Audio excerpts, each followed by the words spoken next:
যদিও আমার বিষয় না, এটা পররাষ্ট্র মন্ত্রণালয়ের বিষয়। ওনারা অনেকটা গুপ্ত প্রতিক্রিয়া দেখিয়েছেন এবং মনে হয় যে ইন্ডিয়ান যে হাইকমিশন আছে তাকে তলব করা হবে, যদি না হয় তাকে হবে।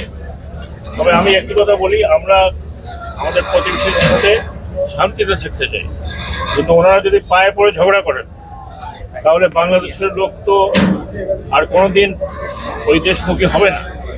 এবং ওই দেশের প্রতি যে আমাদের একটা বন্ধুত্ব সুলভ ইয়ে ছিল, এটা খারাপ করছিল না ওনাদের কারণে।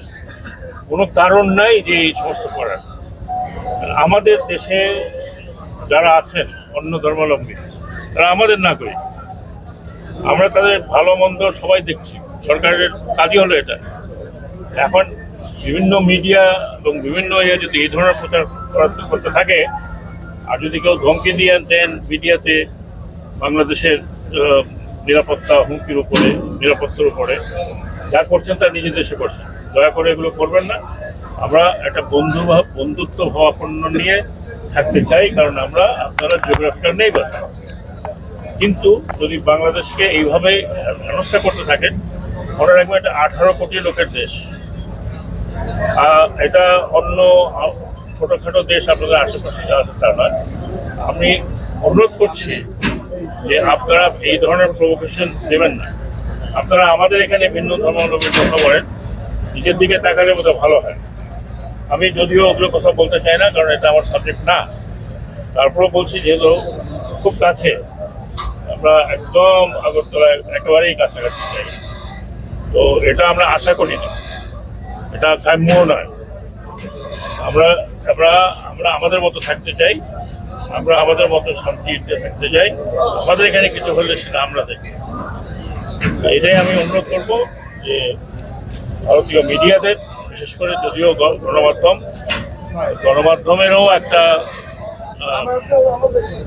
একটা সীমারেখা আছে, তারা যেন তাদের লক্ষ্য উত্তেজিত না করে এবং তারা যেন উত্তেজনার সৃষ্টি না করে, এটাই আমার অনুরোধ।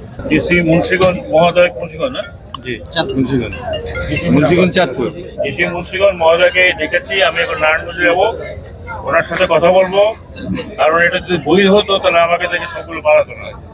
ছবি তুলে রেখেছি যারা এই কাজে নিয়োজিত। একটা করে দেখলাম, মনে হয়তো ওইটাই মাদার ইয়ে, তার বিরুদ্ধে আমরা অ্যাকশন নেব।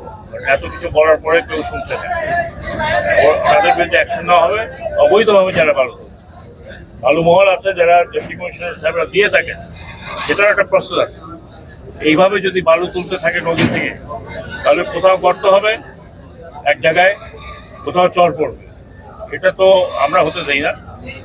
তো যেটা দেখছি এই মাধ্যমে দেখে আসছি, তো শুনলাম যে এটা মুন্সিগঞ্জ আর চাঁদপুর ডিস্ট্রিক্টের মাঝামাঝি, কি জায়গার নাম? ষাটনল। এই মাত্র দেখে আসছি। আমি বেরোচ্ছে থেকে দেখলাম, আমি না বেরোতে দেখতাম। এটা তো যারা স্থানীয় প্রশাসন আছে তাদের দেখার ব্যাপার। আমরা আশা করবো যে এই ধরনের যেন না হয়। আমি গিয়ে আবার সবাইকে চিঠি দেবো। তদারকি যে অনিয়মগুলো হয়েছে, যেগুলো হয়েছে সেগুলোকে তো আমি জাল দিয়ে ধরে আনতে পারবো না। সেই সন্দেহে আমি তো কাজ বন্ধ করছি না।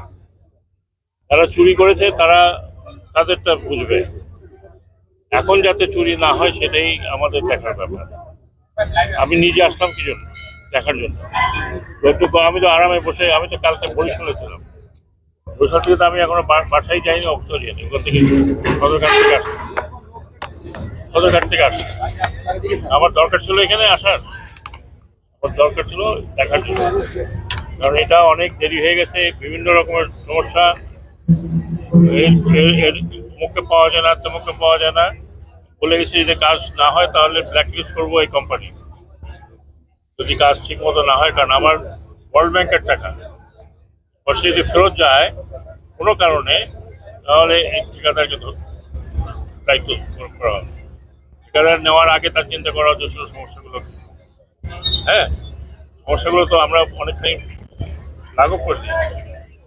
চাঁদপুরে একটা ভালো প্রকল্প হচ্ছে।